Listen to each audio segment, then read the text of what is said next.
క్రిందటిసారి అక్కడే ఇచ్చారండి. ఈ ఎండలో పడి తిరిగి కళ్ళు తిరిగిపోయి అసలు పొద్దుట ఒక ముసలావిడ పడిపోయిందండి. ఇప్పుడు నా పరిస్థితి అట్లాగే ఉంది. ఇవ్వండి మా అమ్మాయి. ఏదో అక్కడ ఇస్తేనండి మాకు బాగుంటుంది కదా, ఎంత ఇచ్చినా ప్రాణానికి సుఖంగా ఉంటుంది. ఇలా ఎండల్లో పడి తిరగాలండి మాకు కాదే కదండి.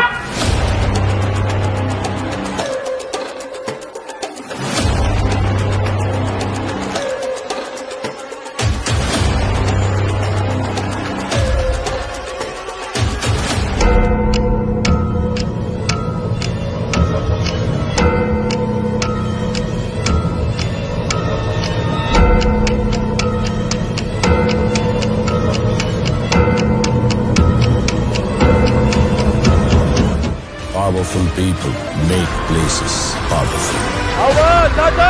జూన్ 4వ తారీఖు దాకా ఓపిక పట్టండి. మళ్ళీ మీ బిడ్డ ప్రమాణ స్వీకారం చేస్తాడు. ప్రమాణ స్వీకారం చేసిన మొట్టమొదటి రోజే మళ్ళీ వాలంటీర్లు మళ్ళీ ఇంటికే వచ్చి పెన్షన్లు ఇచ్చే పరిస్థితి మీ బిడ్డ తెస్తాడు అని ప్రతి అవ్వకు ప్రతి తాతకు ఈ సందర్భంగా చెప్తా ఉన్నా.